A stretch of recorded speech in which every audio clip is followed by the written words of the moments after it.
Friends, English grammar में tenses, जिसको हम ज़मान कहते हैं, क्या टेंसेस, जिसको हम क्या कहते हैं, ज़मान। ज़मान की मीनिंग क्या होता है? वक्त। इसकी उर्दू में मीनिंग क्या होता है? ज़मान की वर्बली जो मीनिंग होती है वो वक्त। तो टेंसेस कितने होते हैं? 12 होते हैं। ठीक है, 12 होते हैं। इसकी जो कंडीशंस हर टेंस के लाइक टेंस जैसी कंडीशंस होती है वो 72 होती है। तो हम आज पहले इंग्लिश के ग्रामर में जो टेंसेस हैं वो सिंपल टेंस से हम सीखते हैं, जिसको ज़माने कितने होते हैं, वक्त कितने होते हैं? 3 होते हैं। ज़मान हाल, ज़मान माजी, ज़मान मुस्तकबिल। क्या? मुस्तकबिल, मुस्तकबिल, फ्यूचर। मतलब आज हम क्या कहते हैं? ज़माने हाल के बारे में सीखते हैं। ज़माने हाल का जो पहला टेंस है इसको क्या कहते हैं? ज़मान हाल मुत्तलिक। क्या कहते हैं इसको?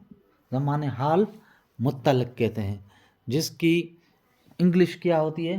प्रेजेंट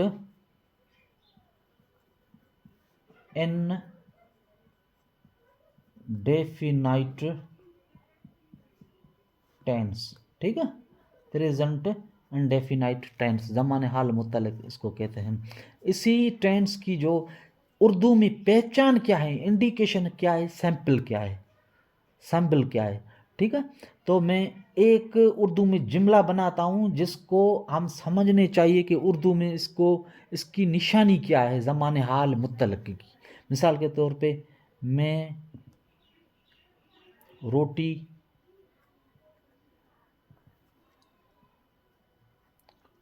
खाता हूँ। हूँ जो है ये ज़माने हाल मुत्तलिक या प्रेजेंट इंडेफिनाइट टेंस या सिंपल प्रेजेंट सिंपल टेंस की निशानी है। हूँ, है, जो भी लास्ट में आता है इसकी ये निशानी है। मिसाल के तौर पे इसी को इंग्लिश में आई कहते हैं। आई की जो ग्रामेटिकली इसको सब्जेक्ट कहते हैं या प्रोनाउन को कहते हैं। रोटी क्या है? इसको ऑब्जेक्ट कहते हैं या नाउन कहते हैं।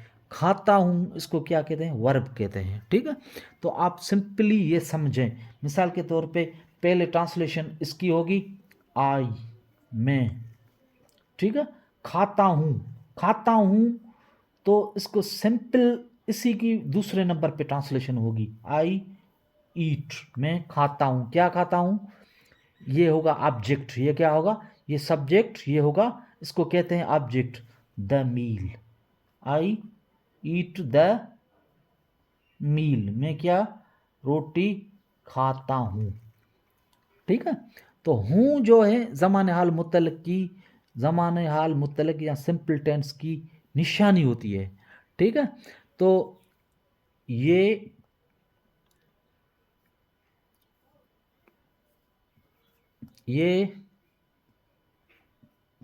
कराची जाता है। क्या? हूँ या है या हैं, इसमें इसी की ज़माने हाल मुत्तलक की इंडिकेशन होती है। ही, यहाँ क्या सिंपल टेंस में जो फर्स्ट वर्ब का जो पहला फॉर्म है ईट, सिंपल वर्ड लगा हुआ है, ईट खाना। तो यहाँ पे क्या लगेगा? ही गोज, ई एस लगेगा, क्योंकि एस लगेगा। ज़माने हाल मुत्तलक में हमेशा ये 3 जो भी सब्जेक्ट्स हैं, मिसाल के तौर पे ही, शी, इट, चौथा नाउन जिसको नाम कहते हैं, मिसाल के तौर पे अली, रमेश, ईटीसी, कोई भी इंसान का नाम हो, इसी के बाद जो भी ये वर्ड आएगा जिसको हम वर्ब कहते हैं, क्या? वर्ब, काम करने वाला अल्फाज जो भी आएगा इसी में एस लगेगा। मिसाल के तौर पे ही ईट्स, एस लगेगा। क्या इसमें लगेगा? ईट्स या ई एस लगेगा या एस लगेगा, ठीक है। ही शी वर्क्स, वर्क नहीं लगेगा। ये आप इसी को समझना कि ये जो तीन हैं, ये जो तीन हैं, इसी को हम ज़मीर भी कहते हैं, ऑब्जेक्ट भी कहते हैं, सब्जेक्ट भी कहते हैं। ये जो सब्जेक्ट्स हैं या ज़मीर है, इसी के पीछे क्या लगेगा, एस लगेगा। इट गोज, अली पिल्लीज। समझ में बात आई?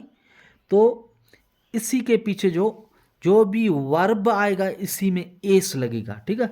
ज़माने हाल मुतलक में ही गोज, ये कराची जाता है, ये समझनी आपकी चाहिए। ही शी इट या कोई भी नाम हो, इसी के साथ जो पीछे बाद में वर्ब लगेगा इसमें ई एस या एस लगेगा। ये मैं आपको समझाऊंगा कि ई एस और एस कैसे लगेगा, ठीक है। तो पहले हम क्या कहते हैं ये थोड़ा समझना, ठीक है। और इसी के बाद हम आते हैं ही गोज, ये कराची जाता है, वो खेलती है, क्या खेलती है।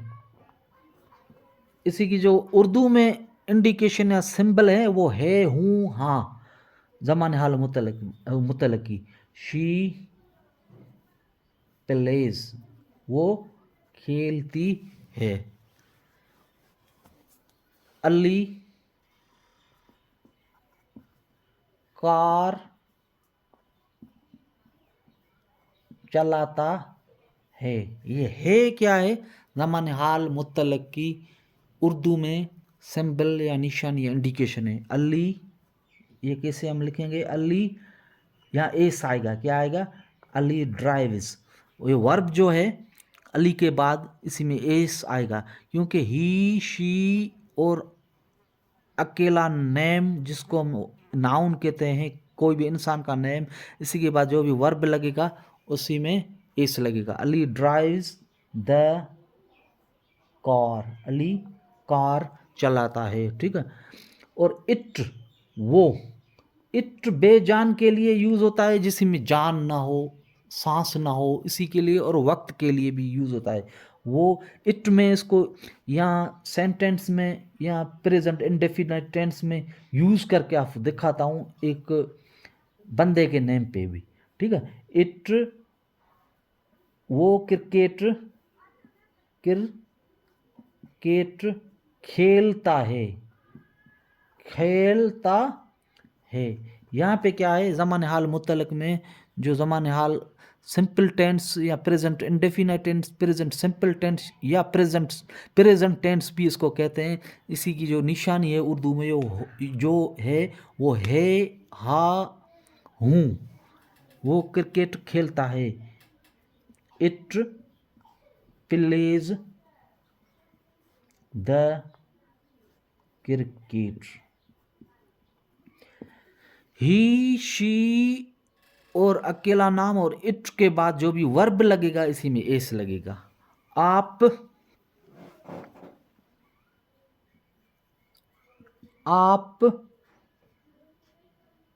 गाना या सॉन्ग सुनते हैं, गाना या सॉन्ग सुनते हैं जो है इसकी निशानी है ज़माने हाल मुतल्लक भी। यू लिसन, यहाँ पे एस नहीं लगेगा, क्योंकि एस सिर्फ ही शी इट और किसी भी इंसान के नाम के बाद जो वर्ब आएगा उसी में लगेगा। You listen the song, this is the structure of sentence. समझ में आपको आनी चाहिए ये बात, ई ए टी ईट, ठीक है। और वो क्या है, दे, जिसको हम वो जमा बोलते हैं। वो कराची जाते हैं, जाते हैं। दे गो टू कराची, यहाँ पे एस नहीं लगेगा वर्ब में, इसी में क्योंकि दे के साथ एस नहीं लगेगा, यू के साथ एस नहीं लगेगा, एस सिर्फ ही शी इट के साथ लगेगा। यह ज़माने हाल मुतल्लिक present indefinite tense, present simple tense की जो मैंने स्ट्रक्चर अब कोशिश की है बनाने की, जो आपको मैंने समझाया है, मुझे उम्मीद है कि आप समझेंगे और मेरे चैनल को सब्सक्राइब करेंगे, क्योंकि मैं सिंपल वे से सिखाता हूँ, बहुत सिंपल सादे सादे वे से सिखाता हूँ। ओके।